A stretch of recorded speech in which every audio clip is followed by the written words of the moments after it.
Assalamualaikum warahmatullahi wabarakatuh. Hai guys, ketemu lagi dengan saya di channel Guru Sejarah. Kali ini saya akan menjelaskan tentang konsep berpikir kesejarahan, yang mana berpikir secara diakronis, sinkronis, kronologis, dan periodisasi. Nah, yang pertama kita bahas dulu apa itu berpikir. Pengertian berpikir itu apa? Yaitu bahwa dikatakan berpikir adalah sebuah kegiatan mental dan proses kognitif seseorang terhadap fakta, data, dan informasi yang kita terima. Nah, dalam ilustrasi ini bisa dilihat dalam gambar bahwa seorang sedang berpikir itu pasti akan menerima pertama adalah data. Ada data yang masuk, ada fakta-fakta yang masuk, ada informasi yang masuk, ada gambar dan sebagainya. Itu masuk ke dalam pikiran kita, kemudian kita akan olah. Nah, ketika kita olah, maka akan menghasilkan, kita menyimpulkan.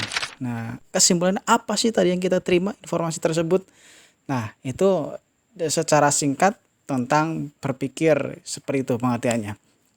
Nah, kalau berpikir secara sejarah berarti otomatis kita dalam menentukan sebuah pikiran dalam sejarah harus dibarengi dengan berpikir secara diakronis, sinkronis, periodisasi juga ada, kemudian kronologis dan kausalitas. Itu berpikir kesejarahan seperti itu. Oke guys, kita bahas satu persatu. Oke, yang pertama kita bahas tentang diakronis dulu. Apa itu diakronis? Ini mungkin adalah sebuah hal yang baru buat kalian untuk kelas 10 terutama di sini.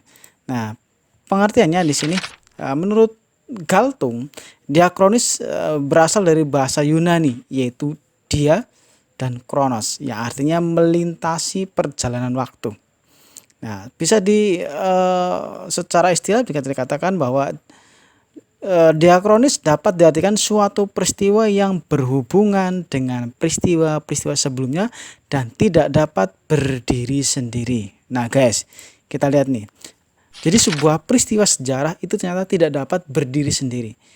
Tidak dapat muncul secara langsung tanpa penyebab dari peristiwa sebelumnya. Otomatis peristiwa sejarah itu memerlukan fakta dari berbagai peristiwa sebelumnya yang mendukung peristiwa tersebut. Nah itu, jadi ternyata sejarah tidak dapat berdiri sendiri. Harus ada fakta peristiwa yang mendukung kejadian tersebut. Nah, nah di sini berikutnya yaitu tentang sifat dan ciri diakronis. Nah, dari sifatnya yaitu sifatnya vertikal, yaitu dari bawah menuju ke atas dari segi tahunnya. Kemudian dijabarkan bahwa sejarah itu memanjang waktu tetapi dibatasi oleh ruang. Sebagai contoh di sini adalah peristiwa proklamasi. Saya contohkan. Nah, dari peristiwa proklamasi otomatis tadi dikatakan tidak bisa berdiri sendiri peristiwa proklamasi tersebut. Memerlukan peristiwa-peristiwa lain yang mendukung sebelumnya. Nah, sebelumnya ada peristiwa apa? Ada pertama kekalahan Jepang 14 Agustus 45. Nah, itu kan dari segi tanggalnya juga itu akan dari kecil menuju besar. Yang berikutnya ada peristiwa Rengas Dengkloknya 16 Agustus 45, naik lagi. Nah, berikutnya ada tentang proses perumusan teks proklamasi 16 Agustus malam sampai pagi 17 Agustus 45. Nah, ini juga dari tingkat ke bawah ke tingkat yang tinggi, itu namanya vertikal. Nah itu dari sifat dari diakronis. Oke, berikutnya kita bahas ciri-ciri diakronis. Apa sih ciri-cirinya di sini? Jadi ciri-cirinya pertama jelas mengkaji dengan berlalunya masa, berarti sudah berlalu waktunya. Bersifat historis dan komparatif. Kemudian bersifat vertikal, tadi udah dijelaskan vertikal. Terdapat konsep perbandingan, berarti di sini peristiwa yang satu dan peristiwa yang lain dapat dibandingkan. Nah, dapat dibandingkan. Kemudian yang kelima, cakupan kajiannya lebih luas cakupannya, banyak peristiwa-peristiwa lainnya. Nah, dalam kurun waktu tadi itu dari vertikal, dari bawah ke atas. Nah, berarti berpikir diakronisnya itu berpikir secara urut atau kronologis dalam menganalisis suatu peristiwa dan menjelaskan secara kualitas. Nah, di sini berarti berpikir diakronis berarti berpikir secara urut waktunya, kronologis lah ceritanya. Dari peristiwa sebelumnya yang telah terjadi yang mendukung peristiwa-peristiwa tadi. Nah, sudah tadi dicontohkan kan, ada peristiwa proklamasi, otomatis ada peristiwa-peristiwa sebelumnya yang mendukung terjadinya peristiwa proklamasi kemerdekaan. Itu dari ciri diakronis. Nah, berikutnya di sini adalah sinkronis. Nah, tadi pertama diakronis, yang berikutnya adalah sinkronis. Jadi pengertiannya saja di sini berasal dari bahasa Yunani sama tadi, yaitu sin dan kronos, yang artinya dengan perjalanan waktu. Menurut Galtung, mempelajari sejarah secara sinkronik artinya mempelajari peristiwa sejarah dengan berbagai aspeknya pada waktu atau kurun waktu tertentu atau terbatas. Nah, ya mudahnya itu berarti mempelajari peristiwa sejarah yang peristiwanya sejaman, satu zaman. Nah, itu. Jadi karena sifatnya tadi itu ya tertentu, waktunya tertentu. Jadi mempelajari peristiwa yang sejaman saja. Nah, untuk lebih memudahkan dalam memahami, kita lihat sifat dan ciri diakronisnya. Nah, sifatnya di sini berkebalikan dengan tadi sifat dari diakronis, bahwa sinkronis itu yaitu meluas pada ruang tapi dibatasi oleh waktu. Berarti kebalikan ya. Berarti kalau berpikir secara diakronis itu meluas ruang. Meluas, yang berpikirannya lebih luas, tapi dibatasi oleh waktu tadi.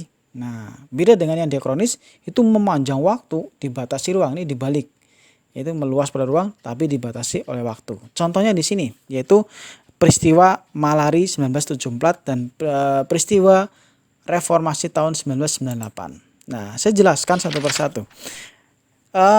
Saya contohkan di sini ada peristiwa reformasi 1998. Nah, dalam kurun waktu 1 tahun dalam tahun 1998 ini ternyata terjadi berbagai macam peristiwa.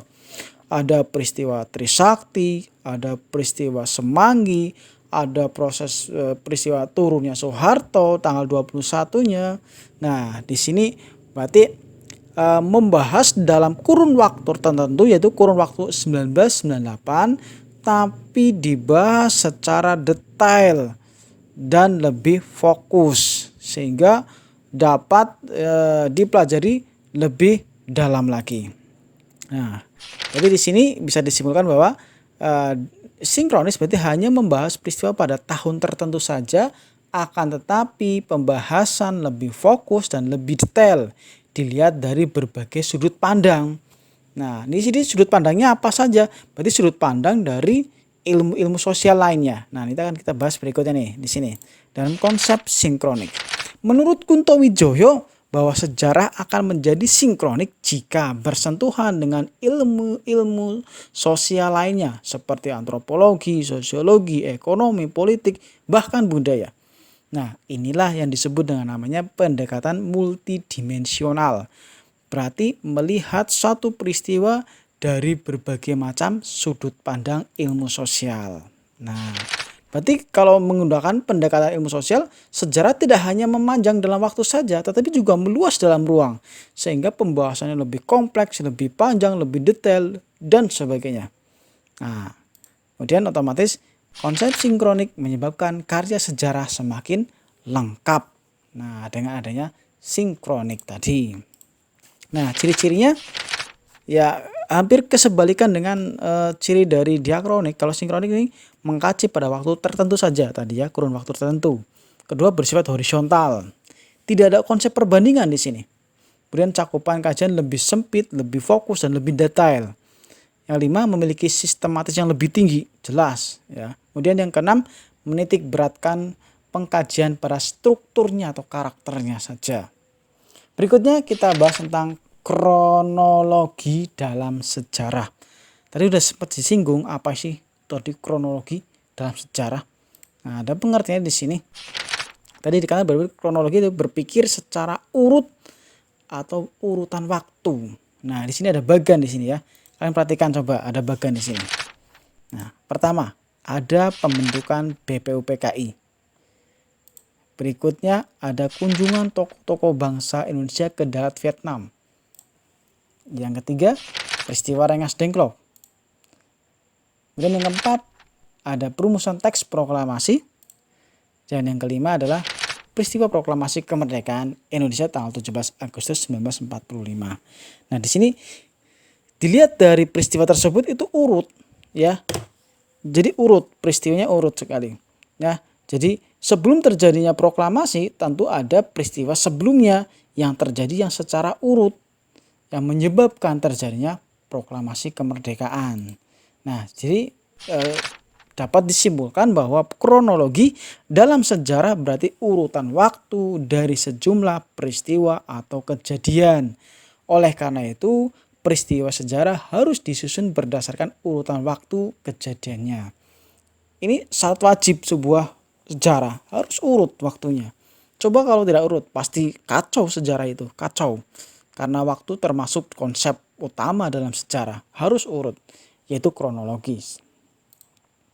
Oke, berikutnya yaitu periodisasi dalam sejarah. Nah, konsep berpikir berikutnya adalah periodisasi. Apa sih itu periodisasi? Ini sebuah hal yang baru mungkin buat kalian. Nah, kita lihat pengertiannya bahwa periodisasi sejarah merupakan pembagian waktu berdasarkan tingkat perkembangan waktu dalam sejarah. Nah, dari sini dibagi-bagi di sini. Jadi kalau dilihat waktu itu kan berjalan terus-menerus.